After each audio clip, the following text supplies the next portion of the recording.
যখন আমরা আমানতের খেয়ানত করব, এক, যখন গনিমতের মাল রাষ্ট্রীয় সম্পদকে নিজের বলে চালিয়ে দিব, যখন আমরা স্ত্রীদের আনুগত্য করে মাকে কষ্ট দিব, বন্ধুদেরকে কাছে টেনে নিয়ে বাবাকে কষ্ট দিব, যখন ধর্ম বিবর্জিত শিক্ষা চালু করব, যখন আমরা গায়িকা নর্তকীদেরকে বেশি প্রমোট করব, তাদেরকে বাড়িয়ে দিব, মসজিদে হট্টগোল বেড়ে যাবে, কানের কাছে বাদ্যযন্ত্র বাজবে, জেনা বাড়বে, অশ্লীলতা বাড়বে, ফাহেসা কাজ বাড়বে এবং কওমের নেতৃত্ব দিবে ফাসেক ব্যক্তি, সমাজের সবচেয়ে নিচু শ্রেণীর মানুষ উঁচু উঁচু বিল্ডিং নির্মাণের প্রতিযোগিতা করবে এবং দাসী তার মনিবকে জন্ম দিবে, মানে সত্য মিথ্যা ন্যায় অন্যায়ের মানদণ্ড উল্টে যাবে। যখন এমন হবে তখন নবীজি বলছেন ফালইয়ারতাকিবু ইনদা যালিকা, তখন ধেয়ে আসবে। কি ধেয়ে আসবে?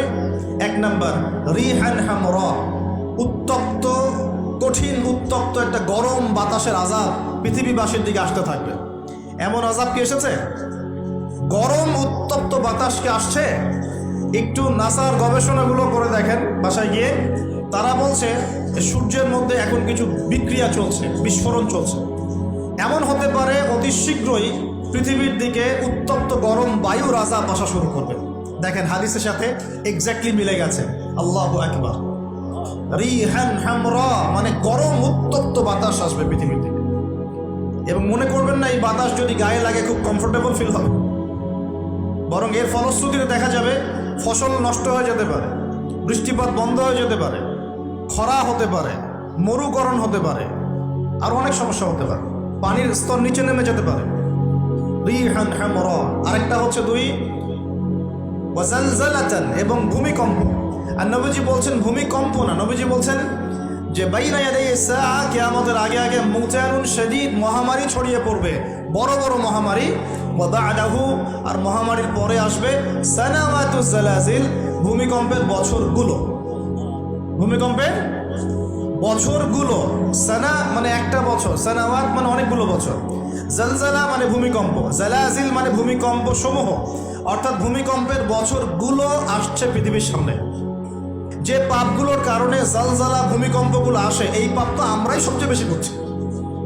তা আসা তো কথা আমার এখানে নাকি, বুঝতে পারছেন না মনে হয়? মাদকদ্রব্যের প্রচলন বাংলার মাটিতে বেশি না কম? কত বেশি? প্রচন্ড রকম বেশি। বেশি না? নগ্নতা, বেহায়াপনা বেশি না কম? গান বাজনা, বাদ্যযন্ত্র বেশি না কম? সংস্কৃতির দোহাই দিয়ে আমরা সবাইকে এগুলো শোনাচ্ছি কিনা? নগ্নতা, ব্লু ফিল্মস, পর্নোগ্রাফিতে আমরা কি পিছিয়ে না এগিয়ে?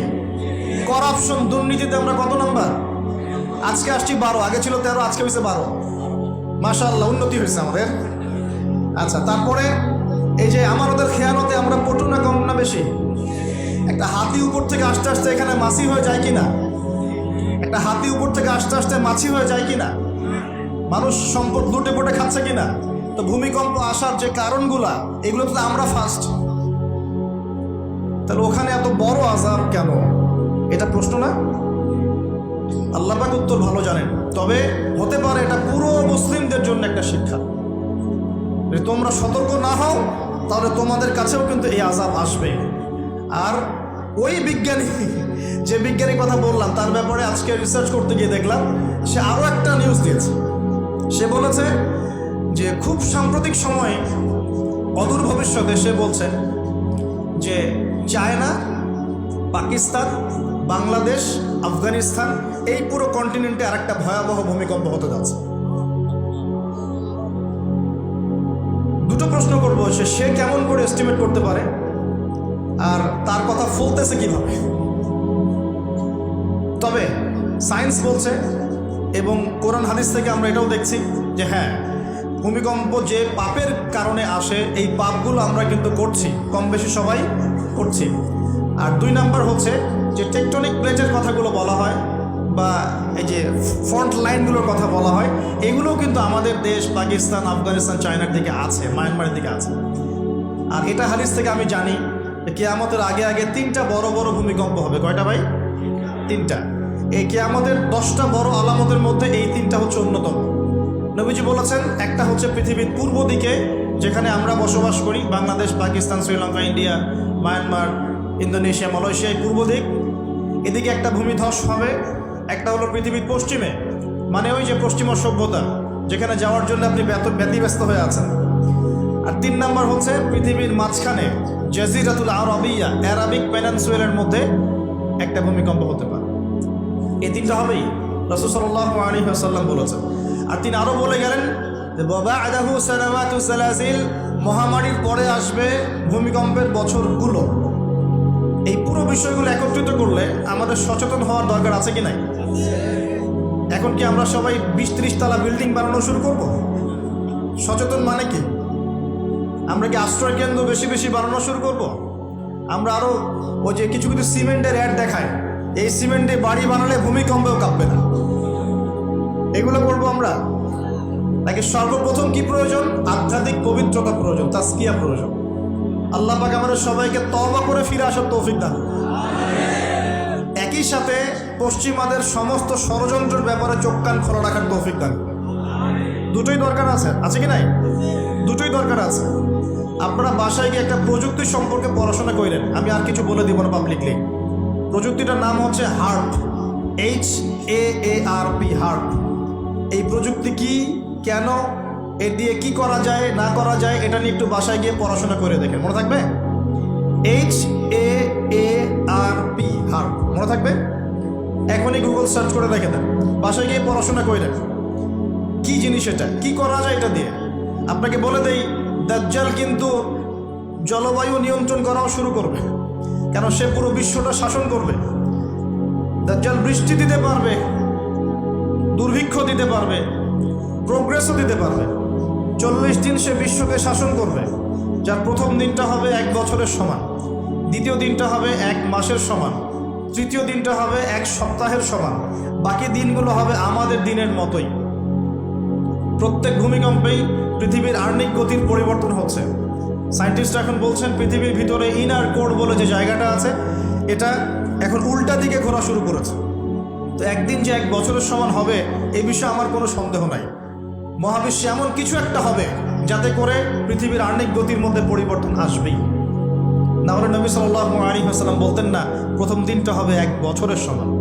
সাহাবীরাও প্রশ্ন করছেন, ইয়া রাসূলুল্লাহ সাল্লাল্লাহু আলাইহি ওয়াসাল্লাম, আমরা তখন কিভাবে নামাজ পড়ব? নবীজি বললেন, তোমরা অনুমান করে হিসেব করে নামাজ পড়ে নিবে। মনে করেন যদি এখন সূর্য আর না ওঠে, তাহলে কি আমরা একটা টাইম বের করে করে নামাজ পড়তে পারবো না? মনে করেন সকালে সূর্য উঠেছে আর রাত হচ্ছে না, আটকে গেছে পৃথিবী, তাহলে কি টাইম হিসেব করে করে নামাজ পড়তে পারবো কি না? নবীজি এই পরামর্শ দিচ্ছিলেন যে তোমরা সময় হিসেব করে নামাজ পড়ে নেবে।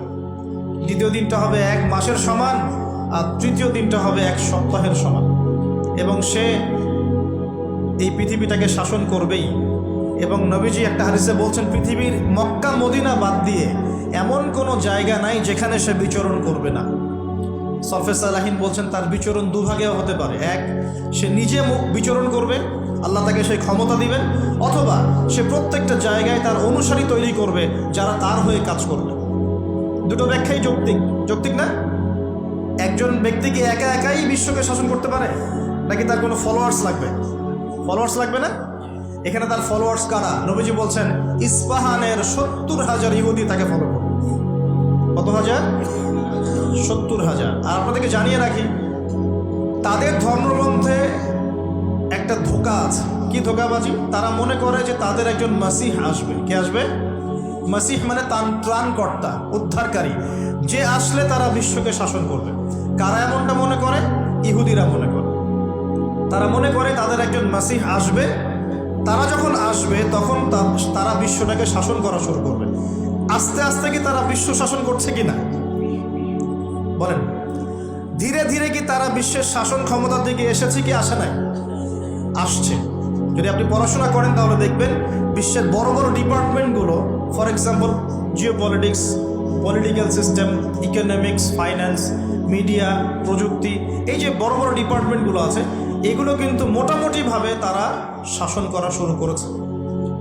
শুধু প্রকাশ্যে এসে ঘোষণা দেওয়া বাকি আছে, এটাও অচিরেই হবে, এটা আমরা বিশ্বাস করি।